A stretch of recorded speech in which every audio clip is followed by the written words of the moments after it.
Hello, I'm Stacey, and thank you for joining me in my home studio today for class number 4 of our Gentle Chair Yoga series.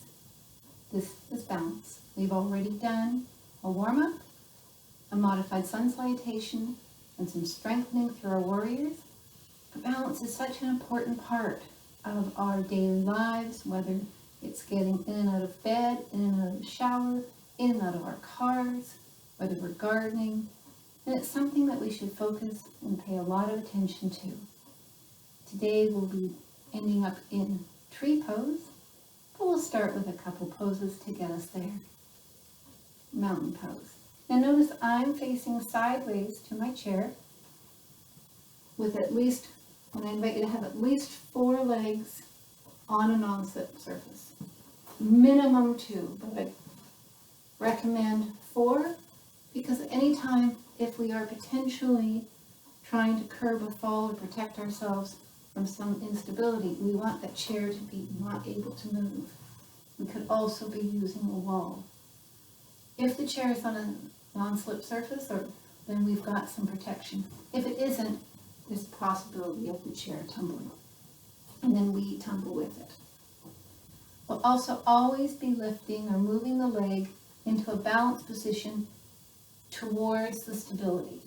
So whether it's a chair, it would be the inside leg, the wall, the inside leg. Because again, if it's the outside leg and we start to fall, the chair comes with us and really doesn't do us any good.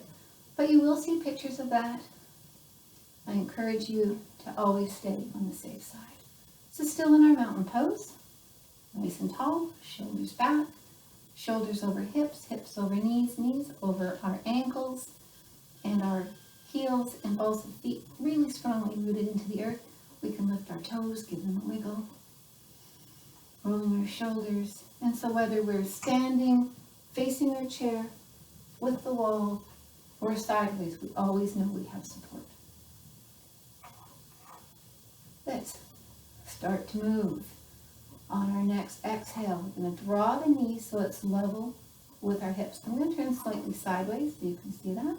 And the foot is flexed. Now that's where I can raise mine. If you're more comfortable here, or a little bit higher is good, but really control that motion, knee level with hip. This is stork. So we can stay here. We could perhaps rest on the chair, the back of the chair, that does take it a little higher. But it really depends on how tall you are. So stork pose is one option. Pressing the foot out, taking a little bit to the side. I'm going to bend the knee, drawing the heel up, and rest it on the ankle. Ball of foot can connect to the earth. We've done a little hip motion, and now we're in a balance. We've changed our center of gravity slightly. And if our hip starts heading out, let's just bring it back in, draw the tummy in, helps do that. Engage in all those stabilizers that help us stay tall and strong, and we can fight gravity by just constantly lengthening on our own. So for tree pose, hand can be on the hip. We can lift it to the sky.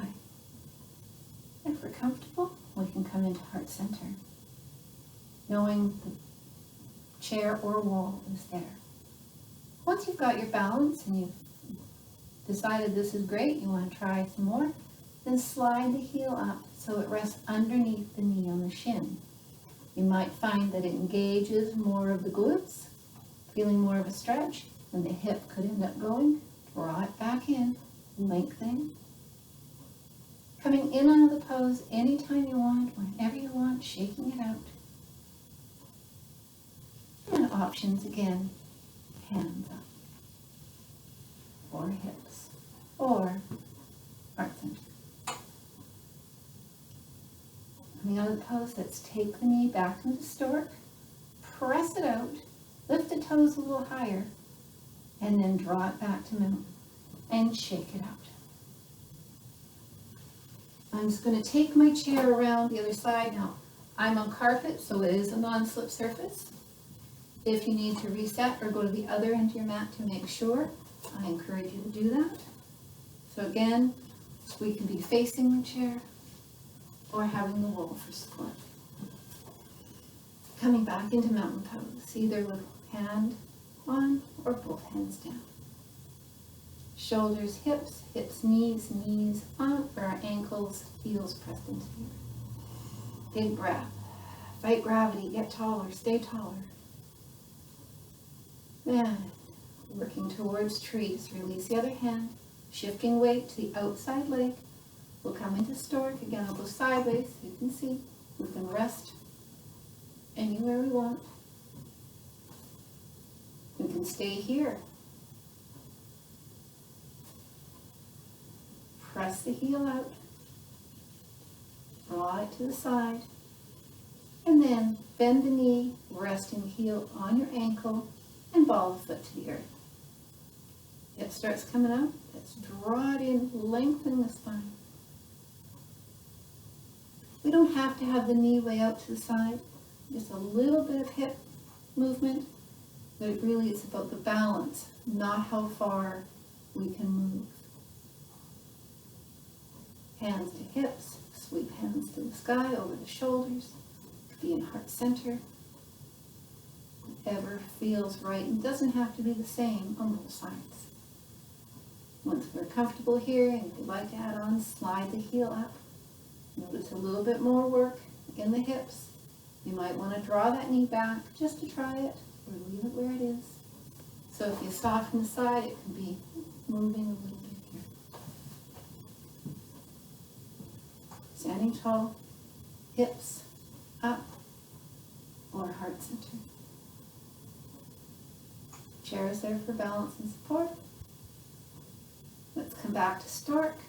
Draw the knee forward. If it's not already there, press it out, lift the toes up. Coming back to mountain pose. Shake it out. Turn towards your chair if you're not already facing there. Step back slightly.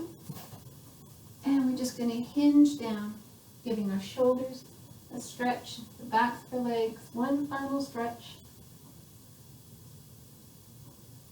Inhaling up, lifting with the chest, stepping forward. And when we return for the next part, our stretch, be back to seated. I hope to see you again. Namaste.